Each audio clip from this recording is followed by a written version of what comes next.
I almost feel like I could be self-destructive to my own success.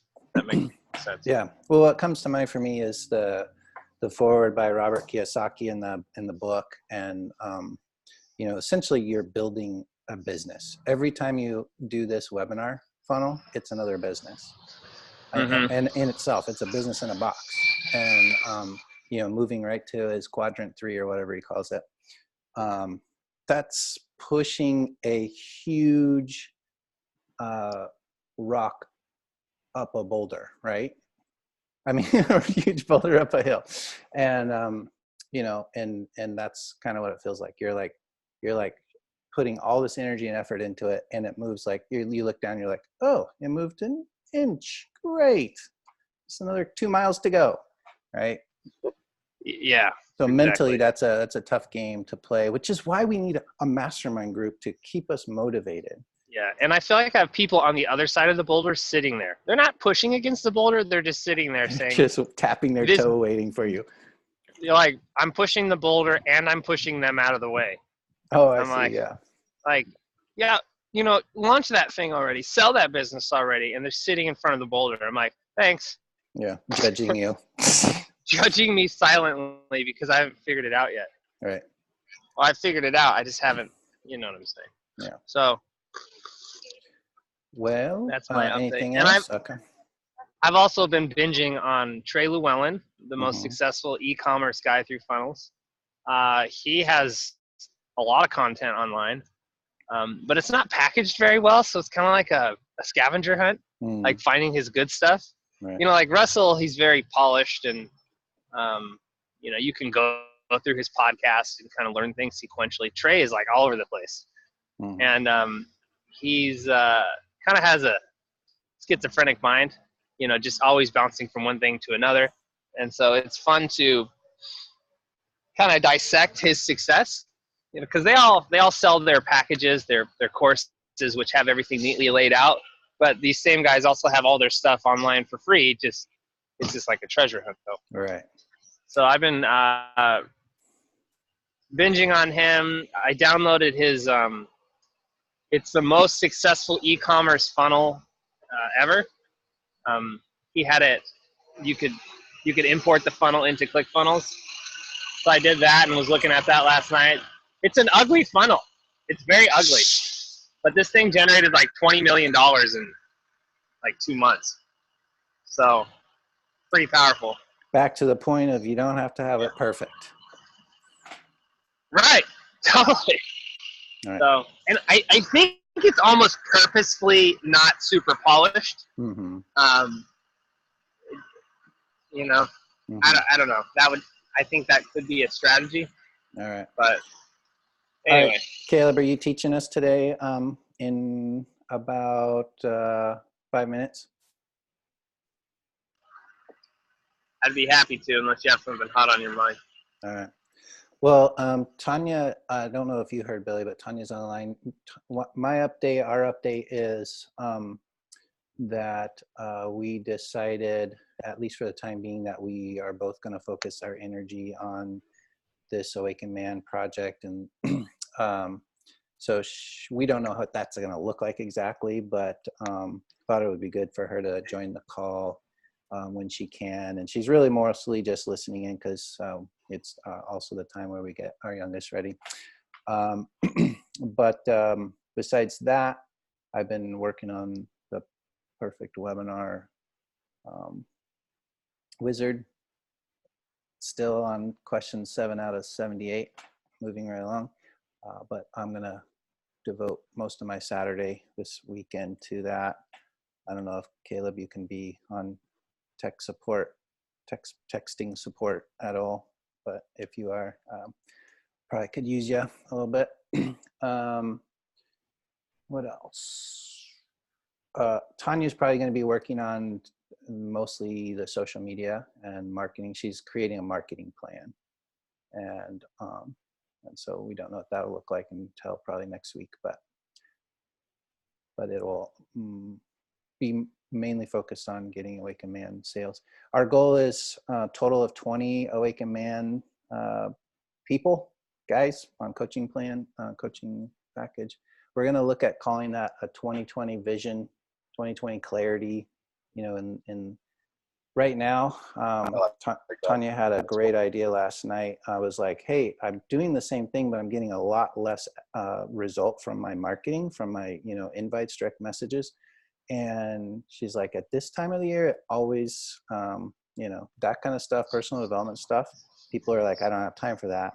But I realized if I get guys focused on, hey, this is the time of year you need to be planning for 2020, that might be it's a good hook. The little tweak that's needed to get guys back on the hook. So what do you like, 2020 vision or 2020 clarity, or create your 2020 vision plan? All righty then. I'm thinking. Okay. What about, well, I was just going to use like a Russell word, but like the perfect 2020 vision or something like that. Okay. 2020 vision secret. I like clarity. I like clarity. Oh, crap. What are we going to do now, guys? All right. Well, we'll let that sit for a while. What about perfect clarity? Define your 2020 vision. Oh, freaking hell. Look at that. Just pulls it out of his butt. He does it every time. Every time.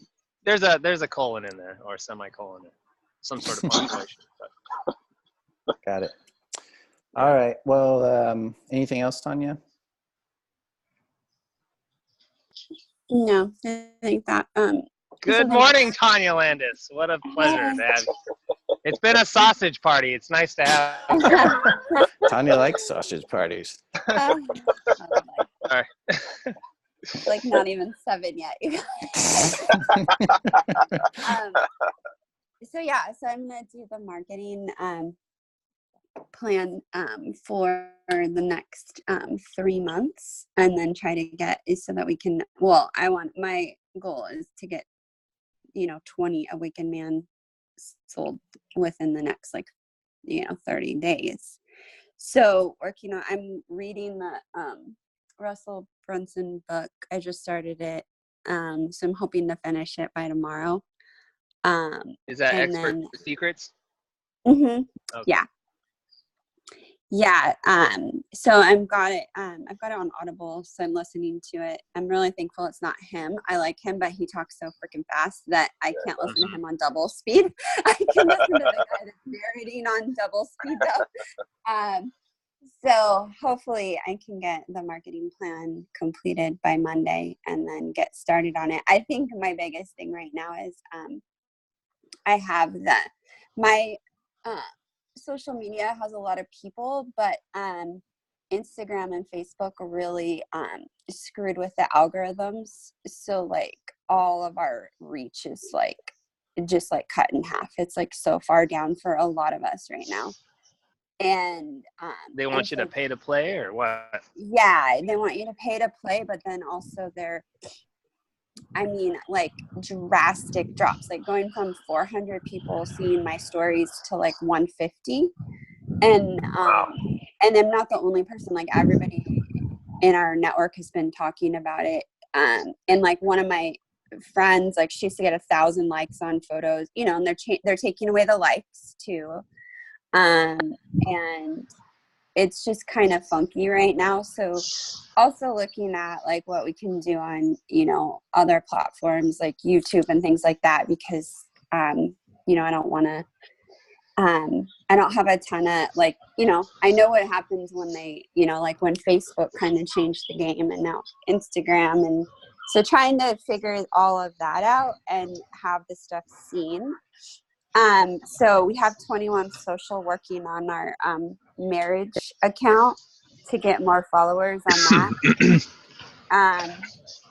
So hopefully we can, if I get the marketing plan done, we'll just release it across the platforms and then see what happens. Yeah.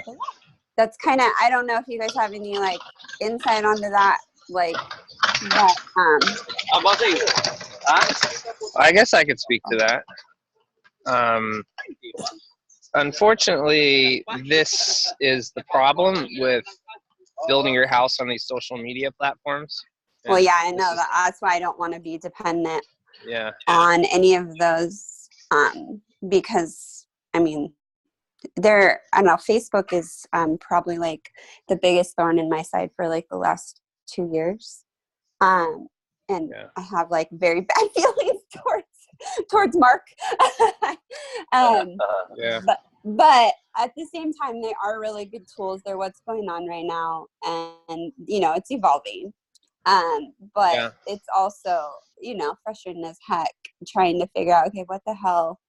But I'll do my do our best, right? And so to stay on agenda, this is the teaching portion. Do you want to cover that in your teaching, Caleb? Cover that topic? Yeah. I mean, I think the answer is simple yet painful. The answer is to turn all that traffic into traffic you own, and that means a list. So the only goal of social media, really, as I see it, and as I've learned from the gurus, is to leverage social media, all the platforms, it doesn't matter what platform, and to pushing them into traffic you own. Because you can control, he breaks it down into like traffic you don't control, traffic you do control, and then traffic you own. Okay. So Facebook, Instagram, that's kind of a mix of traffic you don't control and traffic you do control. You post stuff up there and, it's seen by people. Hopefully it goes viral and it's seen by a ton of people, but then they're always messing with these algorithms and it's not predictable. And then there's traffic you absolutely don't control. Like when people, like, I don't know, you get listed on Martha Stewart's blog or something like that, and all of a sudden you get a giant spike in traffic to whatever it is you're pushing or your content, or you get featured on Ellen, right? And then there's traffic you control, and that would be like paid media, so buying space, because that's what I think part of Facebook's strategy is to never let you know exactly how it works and feel frustrated and say, screw it, I'm just going to buy ads, because then I can control it. It's predictable. I can, if I want 10,000 people to see this, I know what it takes to do that, pull the credit card out. And then all that goes into traffic you own. So traffic you own would be your own list, where every time you're launching something, wouldn't it be great just to send an email out to your 10,000 subscribers, or a messenger chat bot or something? Like, it doesn't have to just be email, because I know the way people receive their, hi, good morning, how are you guys? Good, are you going to work? Eventually, we'll get there. I have not found a good place to have this phone call yet.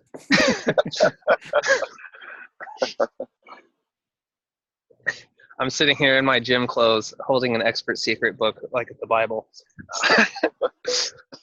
Doing your devotionals. Yeah, in the book of 2nd Brunson, chapter. So really, all that. So traffic you control, buying ads, and then there's traffic. Traffic you own, right? And what Russell says is all his goals, everything he does online in the outer worlds of the internet, whether it's YouTube or Facebook or Instagram, whatever, is to push people into traffic he owns. Because if you can grow your list, then you can have a predictable way to get your message out to your ideal client. So if you're buying ads, you are giving people an offer or a hook into something free or super low cost. That's kind of a no-brainer opt-in that puts them onto your list, and therefore you don't have to buy that click anymore. Does that make sense? Yep. Hello, Bueller? Yeah. And then so even before he tries to sell you anything, he just tries to get you to opt into something. So a lot of his paid media is not to actually selling his stuff. It's to either buying his stuff that's under $10. I mean, it is to selling his stuff, but it's kind of to those no-brainer purchases, those self-liquidating offers, where the purchase of the front end product, whether it's a book or a webinar with a handout or something. It's all the whole goal is to get you onto his list. So now it can be traffic that he owns. So if you just shift your social media strategy to not to how can we get more engagement on our stuff and get more people to see it? Like, how can we get the people that do engage onto our list and incentivize them to exchange actual hard information with you? I think your marketing efforts will be multiplied. And also, of note, I see a lot less BS on YouTube and how they, the whole social reach thing. YouTube, I could be wrong, it seems a lot more organic in how they distribute content. They don't like filter it or throttle it as much, So I know you're doing a lot of stuff with Instagram Live, but is there a way you can syndicate some of that stuff to YouTube or put more emphasis on publishing on these other platforms that don't throttle you as much and kind of chokehold you into buying ad space? Oh, I was thinking about just yesterday about maybe I should start a podcast for hearing Russell Brunson do his podcast from his car. Plus, I've been doing IGTVs in my car, and then I have a friend who uses repurpose.io, and I realized which that basically just integrates everything. So I realized I could do an IGTV. It would automatically upload on Facebook. I could have repurpose.io take that Facebook, convert it to an audio file, and right into my podcast platform, and then that would be another audience that I'm not tapping into right now. Right. Totally. Or, and of course, it can simultaneously put it on YouTube as well, to your point. Yeah. Yeah, and then always have the offer at the end of it, the hook, to download something for free or buy something under $10 or $20 and build the list. So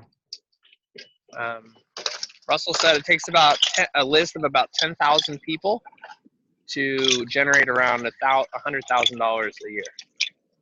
I don't know how he arrived at that number, but if you can generate a list of about that many people, you can replace your income. Say that ratio again.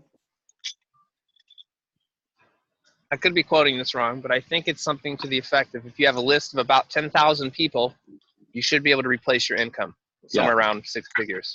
What he always talks about is you should be earning $1 per user per month. That's right. Yeah, that's it.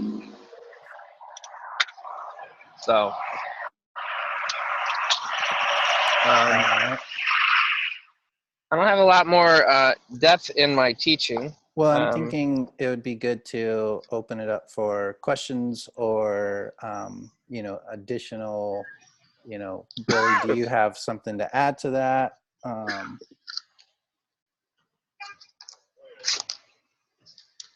I don't have anything to add to what Caleb's been talking about. Okay. I don't know. But if I think we can right now or not. Well, Billy, you're a paid media guy. What campaigns work better?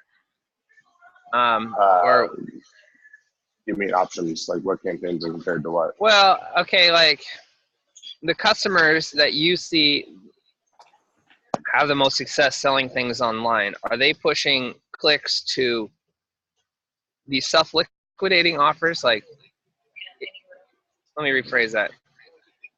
This isn't the standard way people think of marketing online, is it? Like, people are, would you say most people are pushing clicks to hoping that they buy something right there on the spot?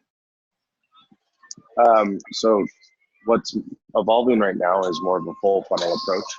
So Google recently has allowed the opportunity for you, not necessarily recently, but thank you very much, allowed you the opportunity to build a campaign within your AdWords account and give it a very dedicated goal to go after.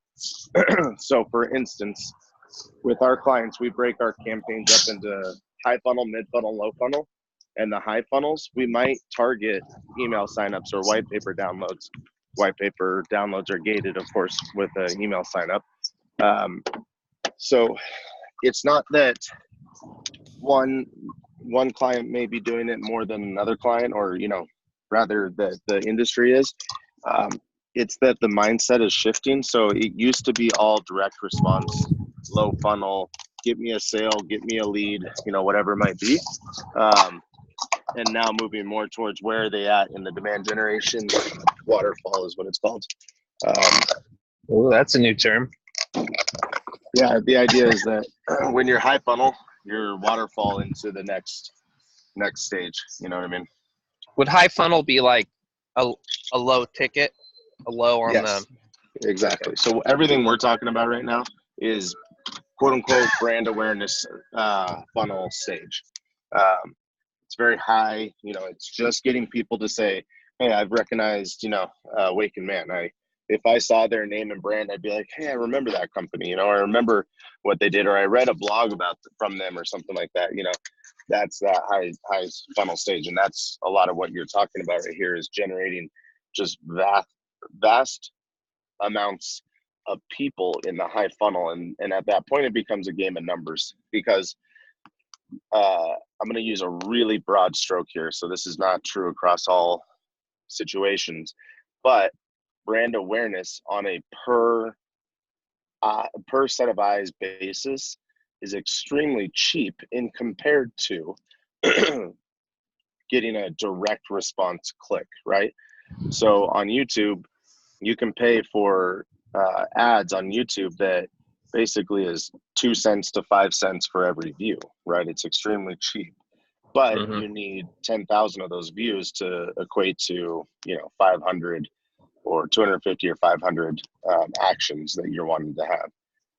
So you're absolutely right on everything else you're saying. It's just a matter of, I don't know, the cost is all the same at the end, but you just get more numbers, higher volume when you're doing high funnel stuff. So therefore you can retarget, remarket, and email and do all of the ancillary marketing campaigns later on, which is of more value in the scenarios that we're talking about right now. You know, as a t-shirt selling company, that's not necessarily as valuable.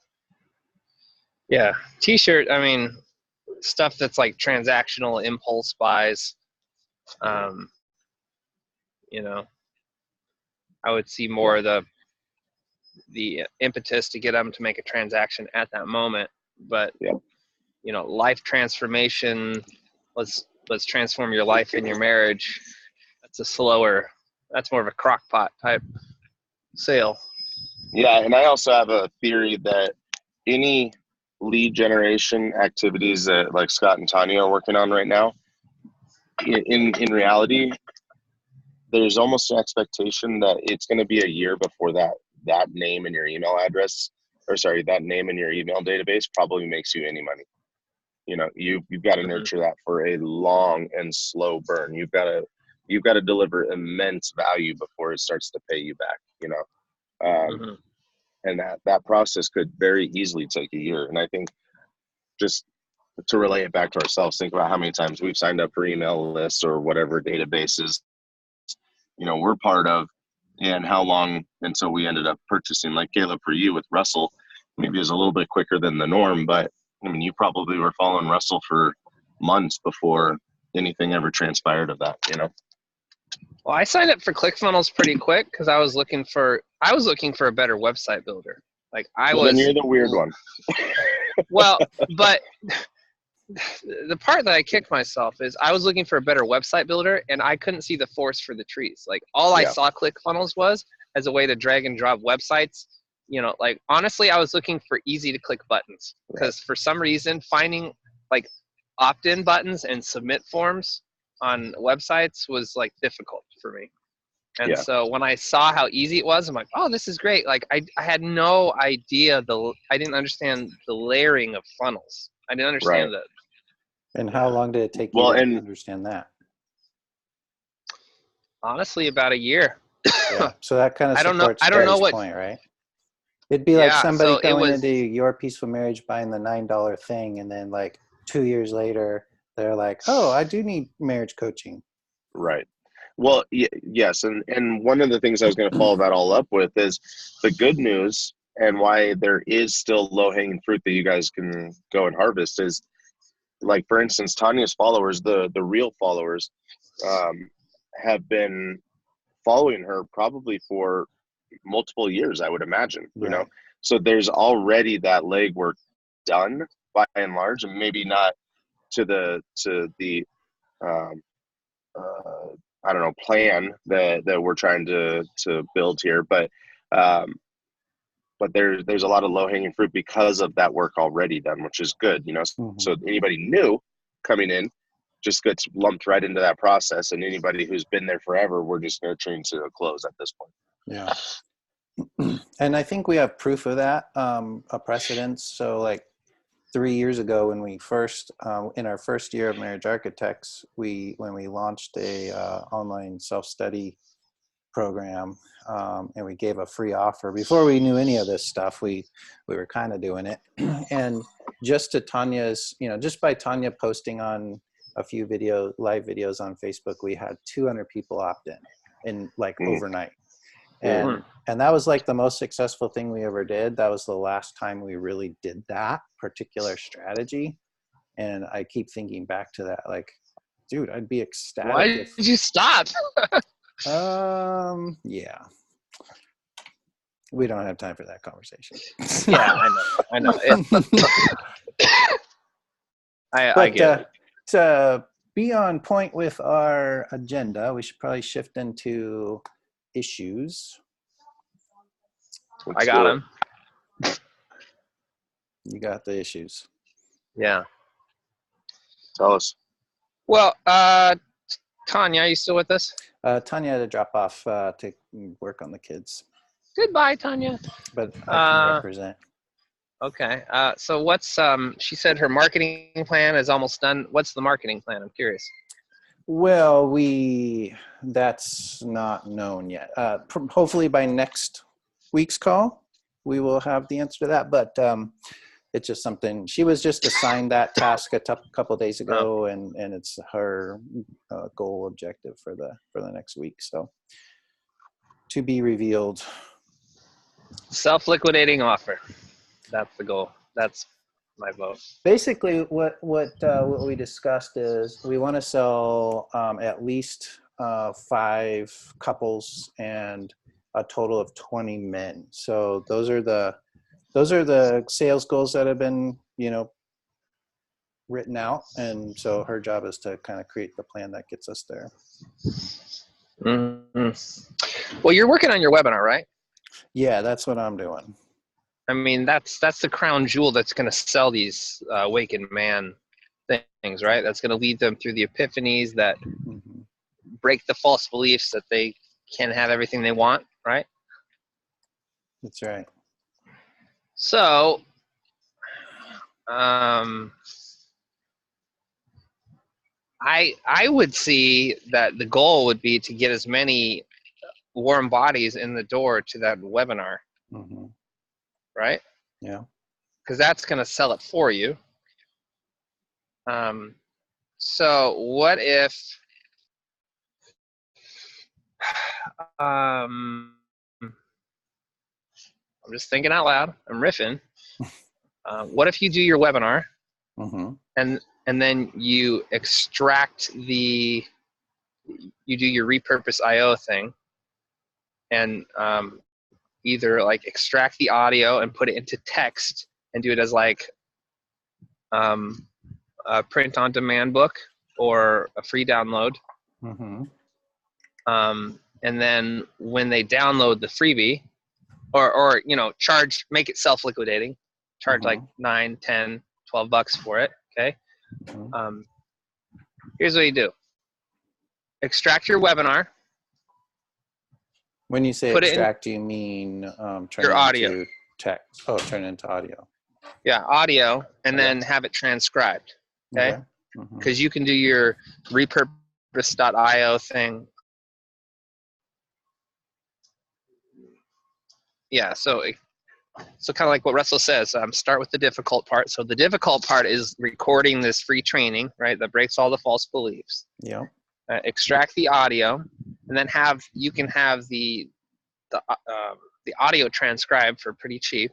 Have it transcribed, put into an ebook, put a little slick cover on it, and then charge $9 for the ebook. Have the upsell be the audio of the ebook. And everybody who downloads that, so you push ads to that, makes it self-liquidating, and everybody who opts in and buys a thing, you you then remarket to them to register for the webinar. So then you've created a marketing machine that pushes people to your high ticket offer, essentially. But didn't they already go to the webinar, or you're talking about a whole different audience gets the offer for the ebook? Well, so that would be the front end, the buy my free book, and maybe you can, once you get it transcribed, you can tweak it a little bit, add a little more content, whatever makes sense. So it's like slightly different, but sell that as a low ticket front end offer with the goal to ascend them up to the value ladder of ultimately watching your webinar and buying into the Awakened Man experience. So that's an idea, and really to execute it, you're almost there with the creation of the webinar. So your my peaceful marriage, I mean, that funnel structure, we could clone that, swap out the graphics, swap out the copy, and you would have all the components necessary for running that as a self-liquidating offer. So sounds like I don't know plan. I don't know if that's overwhelming for you, but and then if you had just a tiny bit of seed money, I'm talking $100, you could start running ads to this thing, and hopefully with like a 30% conversion rate, you could have a potentially profitable front end funnel with a lot of people in your webinar. So that's my thought. Cool. Sounds like a plan. And my first step is I got to get that webinar created, right? Yeah. Now, I wrote the webinar literally going page by page through Expert Secrets. And just looking, I told you to do the Funnel Scripts program because you didn't have the book, right? But looking at that wizard the other day, like, that was confusing for me. Okay. So that's where I'm getting stuck. I should just go through the book. If you just go through the book, and he literally tells you slide by slide how to do it, and then what I do is I have a sticky note on page 123, Second Brunson 123, which is the Epiphany Bridge questions. When it says, it says insert Epiphany Bridge here. I'm like, okay, well, what's my Epiphany Bridge? And I go back to this, and I think through my story or my potential story through those questions, and then it's I'm literally using this thing like a textbook, and it's making the creation of the webinar feasible. And looking at that wizard, I can see why it's difficult. Yeah. I mean, the wizard is just frustrating because I go through it, and then all I'm doing is going to the book anyways. So it doesn't seem to help. Doesn't seem to. You're just confirming what I've been suspicious of. And quick question on that. So there's three or four Epiphany Bridge stories in the webinar total, right? Because there's one for each. There's 3 secrets, and each one of those has an Epiphany Bridge. But then there's a kind of an epiphany origin story before all that. Do I understand that correctly? Yeah. So you have the big promise of the webinar. Like, what's the main thing you want them to take away? Mm-hmm. And essentially, you are identifying the false belief you're going to be breaking for them, and it's giving them hope that what their greatest desire is possible. Mm-hmm. And then what follows after that is your epiphany bridge, which is essentially your origin story of how you arrived at that conclusion. How did you arrive that that big domino wasn't an issue? That's helpful. How did I So arrive at this conclusion? How did you arrive at the conclusion that you had to be awakened? You had to rediscover. How did you arrive at the conclusion you had to rediscover what true masculinity was? How did you arrive at that? Yeah. That really helps. That helps me get past what I've been stuck on. And then the first, so how did you figure out you needed to find true masculinity? And then what was the vehicle that you rode along in that took you to true masculinity? What was the bus that took you there? Well, for me, it was different than what I'm my big promise, because my big promise is I didn't have this vehicle. If I did, it would have been a lot easier, but this is the vehicle that has been created out of my experience, right? Does that work? Well, okay, so for me, my big promise is I'm going to show you how if you bolt a junk removal business onto your existing home services business, you're going to have, it's going to unlock unlimited homeowner customer leads. Right? That's my big promise.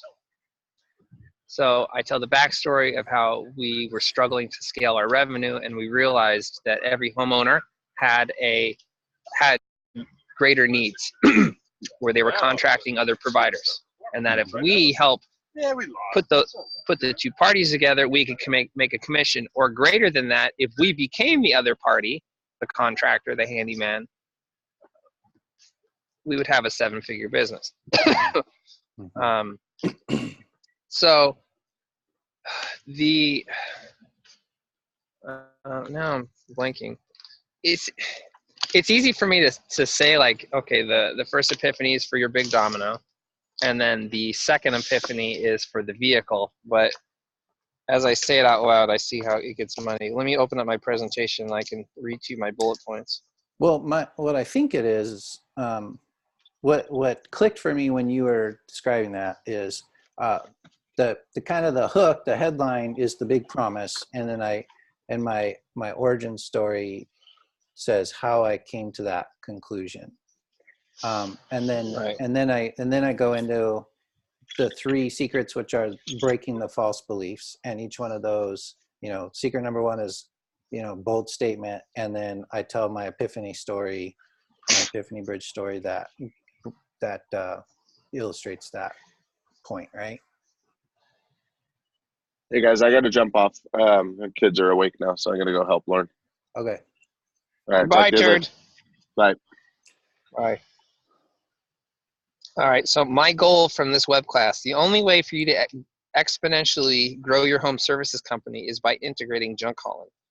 And then second, I should say my goals, the only way to build a junk hauling company is through the system I'm about to present to you today. So those are my big promises. All right, so, and then I'm going to tell the backstory of how we figured out that junk removal gives you unlimited home services leads. And really, secret 1, it's validating the main point you had. So secret 1 is junk, the universal homeowner problem, how to service this universal need, and in the process, unlock unlimited free homeowner leads and customers for life.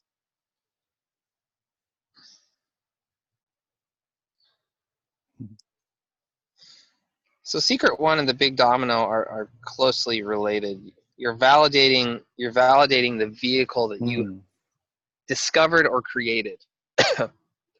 So okay. So is there 2 stories that go with that, or is there just 1 story? All right. So I think that's been a confusing part for me because, yeah, secret number one pretty much is always the same as the big domino, right? Okay. All right. So here's how Russell describes it in page 137 of Second Brunson. So you have your book in front of you? No, I don't have it right here. Okay. So the graphic is the one thing is above, and then below it are the three false belief patterns. So 3 spokes coming off the one thing. Those are your 3 secrets. So the one thing for you is that you need to define your true masculinity, right? Well, yeah, actually more accurately in how to apply it to, as a family man, to your marriage. So that would be the false belief one. So your big origin story is you needed to find it, Mm-hmm. and then false belief one is, so for him it says false belief one, the vehicle is funnels sound cool, but I don't understand how they will work for me. So masculinity sounds cool, but I don't know how I can apply that in my life and my marriage. There it is. That's so good. Yeah, that's exactly what it is. So junk removal sounds cool, but I don't know how I could accomplish that. I don't know how I could do that. Business. I don't know how I can apply that to my business. I'm a landscaper. How do I apply junk removal to my business? Exactly. I'm a contractor. I don't want to be picking up people's couches. How does that apply to me? Okay, like your concept, your epiphany, your aha moment sounds great, but how does that apply to me? So I need to break the false beliefs that the vehicle don't apply to them, or it's not possible for them to accomplish. Right? Very cool. That's what I've been needing. Jumping ahead to that chapter is going to really help me. Yeah, page 137. Yeah, I haven't got to that yet. I got the book in front of me now.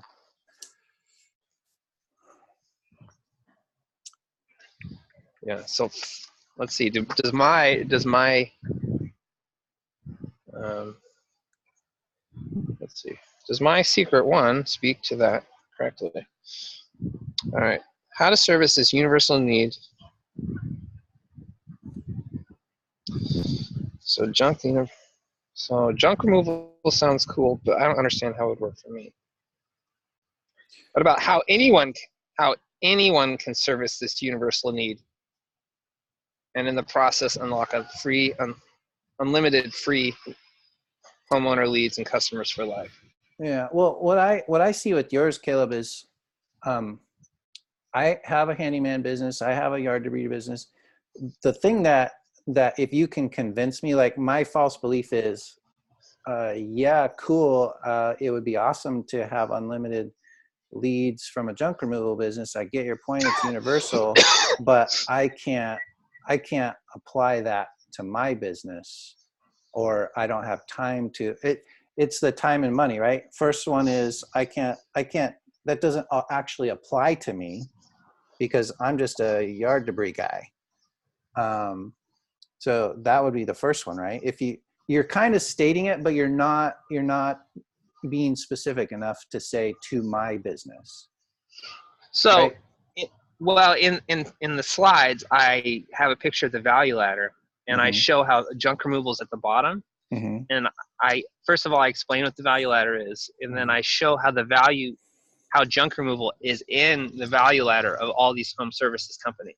So handyman, junk removal, $87, hang a TV, $250, furniture assembly, $500, build a deck, $2,500. So these are all homeowner things that we've had people ask us to do. Right. General contractor, junk removal, $87, demo a hot tub, $400, bath remodel, $2,000, kitchen remodel, $10,000. These are all things that we've had. We've either done or referred out. Landscaper, junk removal, $87, tree removal, $400, lawn service, $200 a month, landscape redesign, $10,000. These are all things leads that we've pitched out. Right. So I guess I am answering it, but maybe I can answer it better in the headline. Right. Because your headline that you have now is what? So it's secret number one, junk, the universal homeowner problem.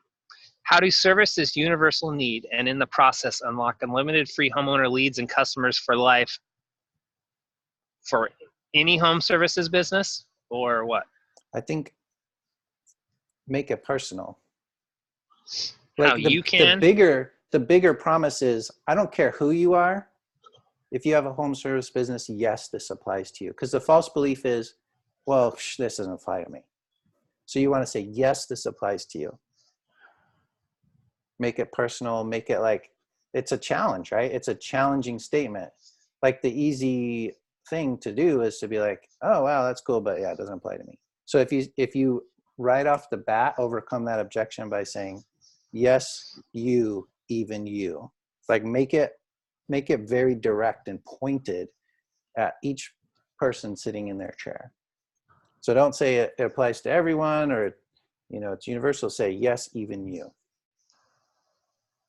How do you do that? What about how your existing home services company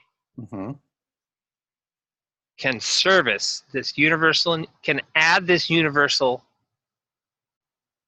service this universal need, and in the process unlock unlimited free homeowner leads and customers for your existing business?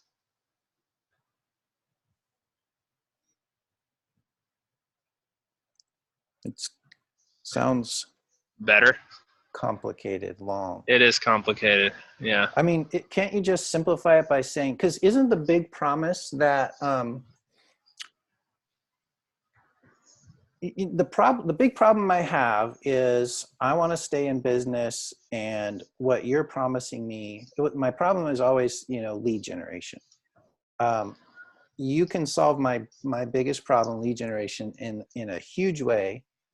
And obviously it's going to be it's going to take a lot of work to actually implement what you're selling, but I don't want to hear that right now. Right now, I just want to hear there's a marketing machine that if I just take it and plug it in, it's going to give me unlimited leads forever. It'll solve my problem forever. And that's basically what you're saying, right? But I think in the delivery of your message or the statement you're making, it just gets watered down. Just keep it simple. Like this, you know, plug this into your existing business and you will have unlimited leads for life of your business. Junk, the universal homeowner problem. How to plug this service into your existing business and unlock unlimited free homeowner leads for life. I think what I'm getting hung up on is you're talking about two things at the same time, and it short circuits the brain. Just talk about the lead generation. Don't get me distracted by saying, wait, junk removal. Yeah, I mean, that's on a universal, but all I care about is all my brain, my reticular activating system of my brain only wants to hear, is only going to filter in the information of my biggest problem, which is leads. Like, here's a lead generation system. Just say that. And then once I say, wait, what is this amazing lead generation system? Say, crazy idea, junk removal business that you bolt on. It's the follow-up to my, it's the answer to my follow-up question. But first you got to get to that place of, you just solved my biggest need in one statement. You're telling me there's a lead So do I even generation. talk about junk in the headline? I don't know. Are we talking about the headline or the first secret? Well, I mean, so I have a headline and then I have a subtext, which is the explainer. So junk, the universal homeowner problem. So obviously this is a junk hauling secrets webinar. And I'm validating the fact that junk hauling is the vehicle of choice. So, but really all these guys care about is unlimited leads, right? Yeah. I think what I'm hearing or gravitating towards is your big presentation. I get it's about junk removal, but the big false belief, the first objection that you're overcoming is this doesn't, I'm already busy enough. I mean, I can barely keep up with my business right now. And to overcome that false belief, you're saying, this isn't a new business.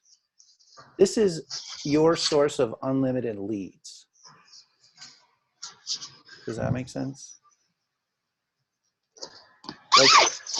Like, I can imagine any home services business owner is going to immediately walk away from your presentation because they think you're selling them another business. They can barely handle their primary business, right? But if you overcome that by immediately promising, this isn't a new business, this is a lead generation marketing machine. What about junk universal homeowner problem? The secret lead generation machine that will give you unlimited homeowner leads and customers for life. Yeah, we'll give you unlimited leads for your current home services business. I think everything you just said is great. Just change that the end of it. All right, so what did I say again? Junk, I don't know. Was it the junk calling, the universal something? Just whatever you said up front, I can't remember, but end with. What about universal problem? What about junk, the hidden opportunity? Mm-hmm. So like it creates some intrigue, like why is it an opportunity? Yeah. Right. And good. Then the subtext is saying, this is where I'm blanking. What did we say? Well, the opportunity switch is you're not giving an improvement, right? You're not saying, here's another business. Like if an improvement offer would be like, hey, you have a home services business, here's a better home services business. But the opportunity switch is your business, your current business is awesome. You just want to put this amazing marketing machine on top of it. And so the switch is, hey, you heard of junk calling, right? Well, it's not a business, it's a marketing machine for your current business. That's the message. Yeah. Okay. So what about junk? Yeah, we got to go. All right. Let's keep working on this. We're getting close. Yeah. I'll tweak some headlines. I'll text you. All right. Sounds good. Have a good day. All right. You too. Bye.